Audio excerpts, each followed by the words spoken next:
Olá você que acompanha o Entre Séries, no vídeo de hoje eu vou falar algumas adaptações que devem chegar até o fim deste ano em plataformas de streaming e também nos cinemas.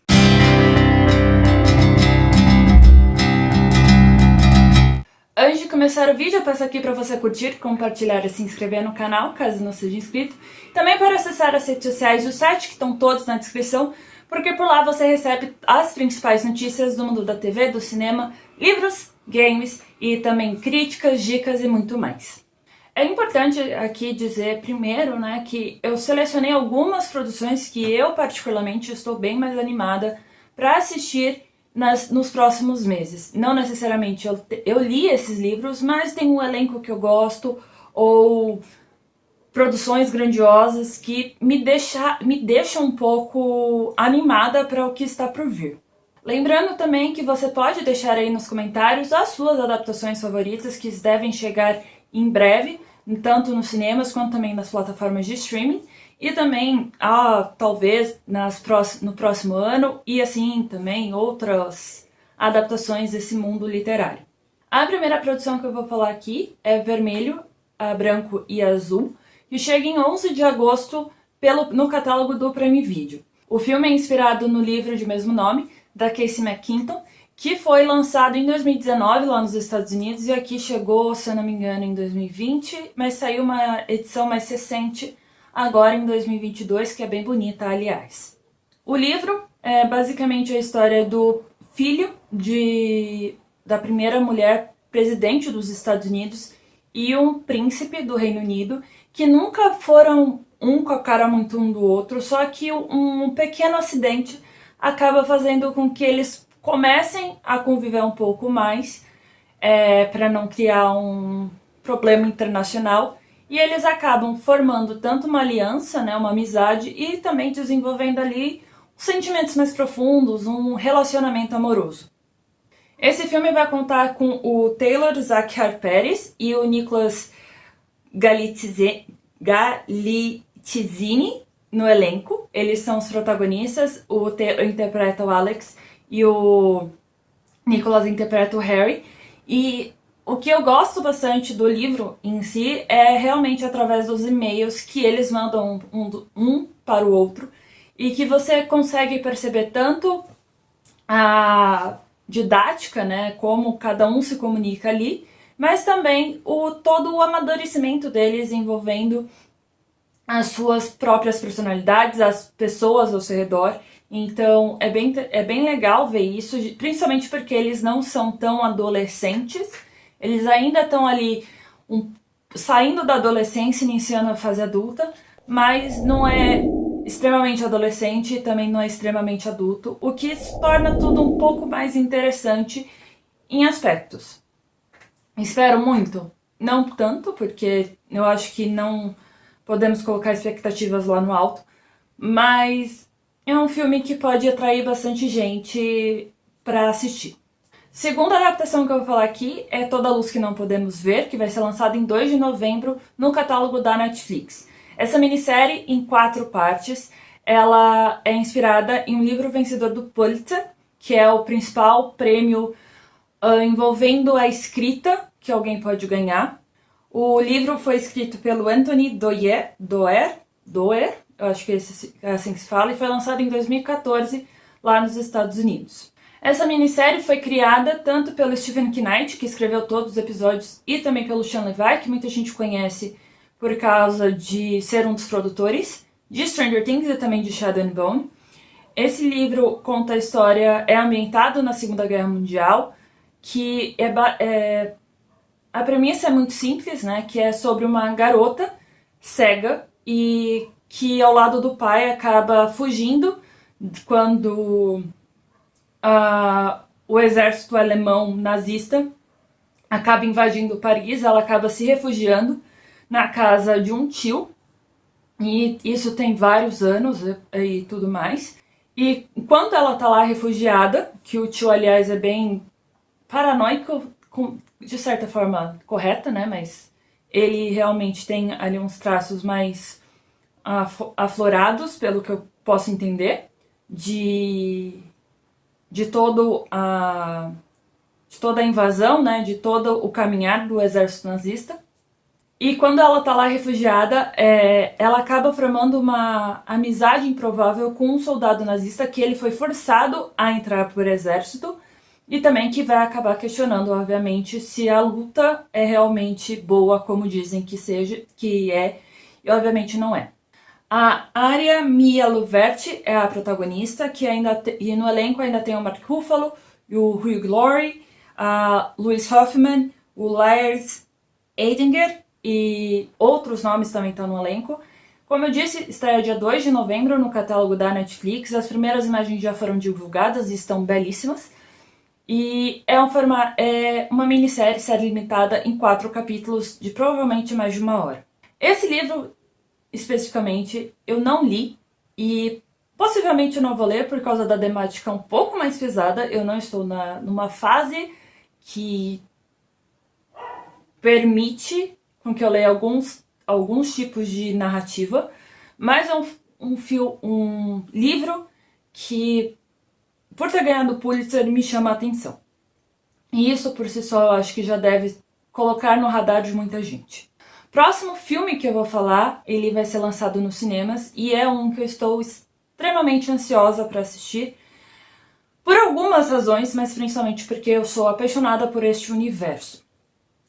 Jogos Vorazes, a Cantiga dos Pássaros e das Serpentes, é um livro da Suzanne Collins, lançado em 2020 aqui no Brasil. É lançado, eu acho que também em 2020 nos Estados Unidos. Esse livro é um prelúdio dos acontecimentos da trilogia original de Jogos Vorazes, e aqui trilogia, quando eu falo, é dos livros, ou a quadrilogia nos filmes. E um dos fatores, e eu vou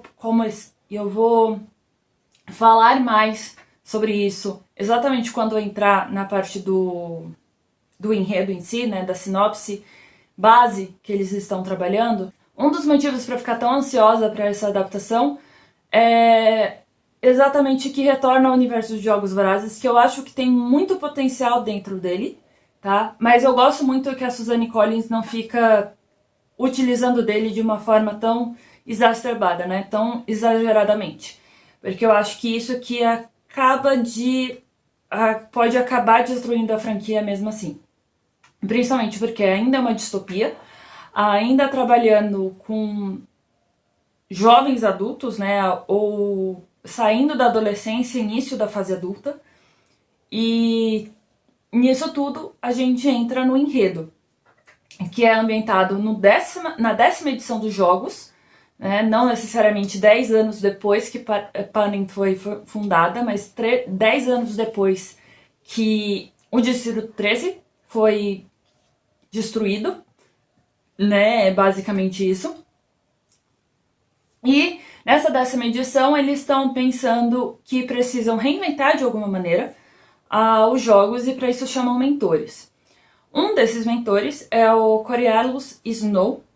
Eu nunca vou saber falar o nome dele corretamente até ouvir de novo no cinema, porque para mim é muito difícil. Corlys Snow, né, que eles chamam. E a família Snow, ela, por mais que ela tenha fundado praticamente Panem, ela está em queda livre dentro da sociedade da capital.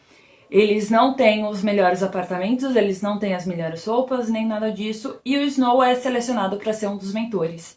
Só que ele não acaba se tornando mentor de um possível ganhador dos jogos, como eles colocam, né? Ou seja, Distrito 1, Distrito 2 e assim por diante.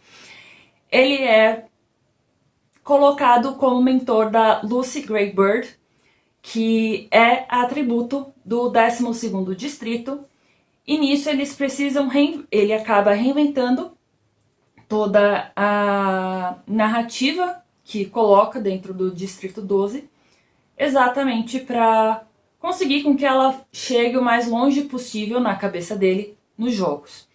Tem muitas reviravoltas. O que eu gosto muito desse livro é, primeiro, que eu acho que é o melhor livro da Suzanne Collins dentro dessa franquia, mas principalmente porque eu lembro, e toda vez que alguém fala que vai ler, eu sempre falo, eu passei boa parte do livro falando, eu não acredito que eu estou gostando desse personagem.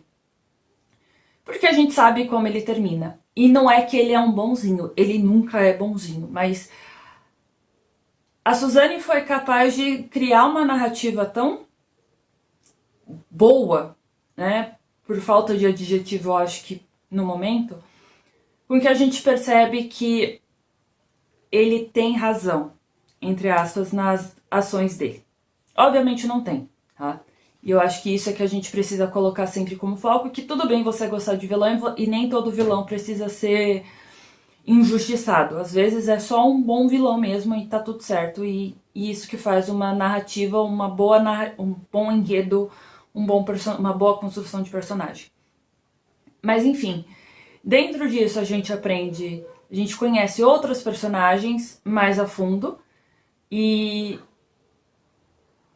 a narrativa tem poder gritante para outras dimensões, né? Para outras partes serem exploradas, e isso que eu tô muito animada para essa parte do universo de Jogos Vorazes. Jogos Vorazes, a Cantiga dos Pássaros e das Serpentes, chega 16 de novembro nos cinemas brasileiros. E no elenco tem os nomes de Tom Blythe, a Rachel Zegler, Peter Dinklage, Viola Davis, a Hunter Schafer, o Josh Andrés Rivera e o Josh Schwartzman. E isso realmente a gente vê o primeiro caminhar de tudo que se transformou os jogos. E isso é importantíssimo para jogar uma luzinha a mais para quem só vê os filmes, por exemplo, e não é tão de ler os livros. E isso é bem legal mesmo, e eu tô bem ansiosa para isso. As duas próximas produções que eu vou falar ainda não tem data definida, mas devem chegar ainda esse ano em suas respectivas plataformas de streaming. A primeira é Lições de Química, que vai ser uma produção exclusiva, uma série exclusiva da Apple TV Plus. Essa série vai ser inspirada num livro de mesmo nome, da Bonnie Garmus, que fez bastante sucesso, aliás, no Brasil. Essa minissérie contará a história de uma cientista que é demitida do seu próprio laboratório de química e passa a ser uma apresentadora de um programa culinário para ensinar donas de casa na década de 60, então coloca isso na cabeça, né, na década de 60. Ela acaba ajudando donas de casa a compreender melhor a ciência, né, o que acontece com coisas cotidianas, que tudo ali é a ciência. No elenco produção executiva tem a Brie Larson, e o elenco ainda tem os nomes do Louis Pullman, da Aja Naomi King, Stephen Koenig, do Thomas Mann e do Bill Bridges. E como eu disse, ainda não tem data definida para estrear pela Apple TV Plus. E uma outra série que eu tô ansiosa para ver como que ficou, não necessariamente porque eu estou muito ansiosa para ver, porque eu não gosto exatamente deste gênero, mas eu vou acabar vendo provavelmente. É The Fall of the House of Usher, que ainda não tem data de estreia pela Netflix, e ela vai ser a última produção do contrato do Mike Flanagan de A Maldição da Mansão Hill com a Netflix. Como eu disse, é uma criação do Mike Flanagan e do Michael Fiumignari. Cada um deles vai dirigir 4 episódios da série, totalizando 8 episódios. Essa minissérie, né, vai ser inspirada num conto de mesmo nome do Edgar Allan Poe e também em outros contos do autor.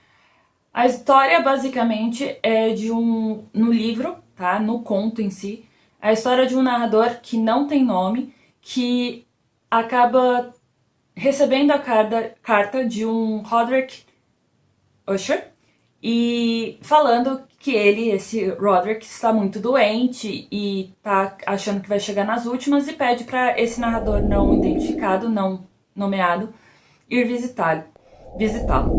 Quando ele chega lá, ele percebe realmente que o amigo está um pouco debilitado e tudo mais, mas também descobre que tem uma rachadura na casa que vai do telhado até a sua base.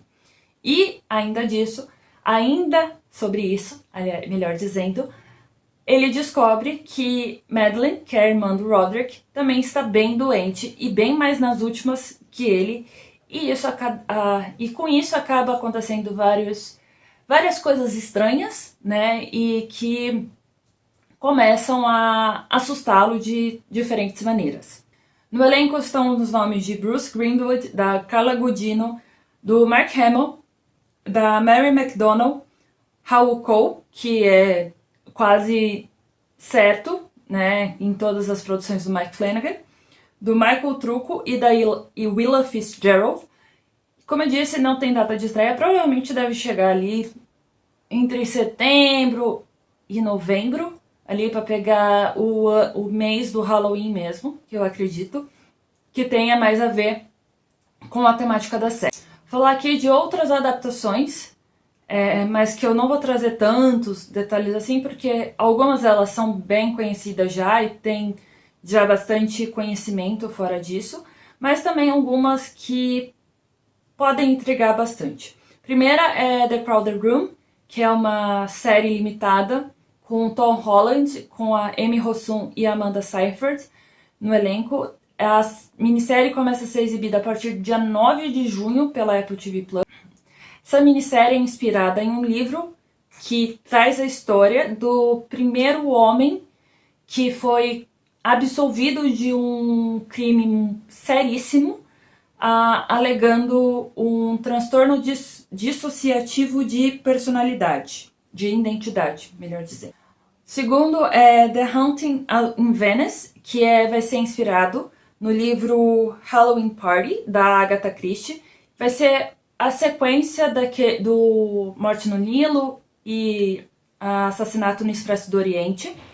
Esse filme novamente vai ser novamente dirigido pelo Kenneth Branagh, e ainda vai ter a Michelle Yeoh, o Jamie Dornan e a Tina Fey no elenco, e estreia em setembro nos Estados Unidos. Ainda também esse ano tem, por exemplo, a segunda temporada de Heartstopper, em 3 de agosto. Tem o filme Killers of the Flower Moon, que vai chegar pelo Apple TV Plus e que estreia em 20 de outubro em cinemas selecionados nos Estados Unidos e posteriormente na plataforma de streaming globalmente. Duna Parte 2, que chega em 2 de novembro aqui no Brasil e vai ser tão grandiosa quanto a primeira parte, lançada lá em 2021. E o Oppenheimer, que muita gente não sabe, mas além de ser inspirado numa história real, né, do criador, do físico, criador da bomba atômica, a Oppenheimer também inspirado, a boa parte do seu roteiro foi inspirado num livro de um nome gigantesco, e o filme estreia dia 20 de julho nos cinemas brasileiros, ao lado de Barbie, mas isso é para outro vídeo. O vídeo de hoje fica por aqui, eu espero que você goste, que você compartilhe, que você se inscreva no canal, que é bem importante, ativar o sininho para receber as notificações. Novamente peço para você deixar aí no comentário quais dessas produções que eu falei você está bastante ansioso ou ansiosa para assistir. Mas principalmente se você tem alguma adaptação de algum livro que você gosta bastante, deixa aí nos comentários, porque vai que alguém ainda não tenha visto, vai que alguém se interessa e compartilhar é sempre legal. Peço também para você curtir, compartilhar as redes sociais e o site que estão linkados na descrição, porque por lá você recebe as principais notícias do mundo da TV, do cinema, dos livros, dos games, críticas, dicas e muito mais. Até a próxima!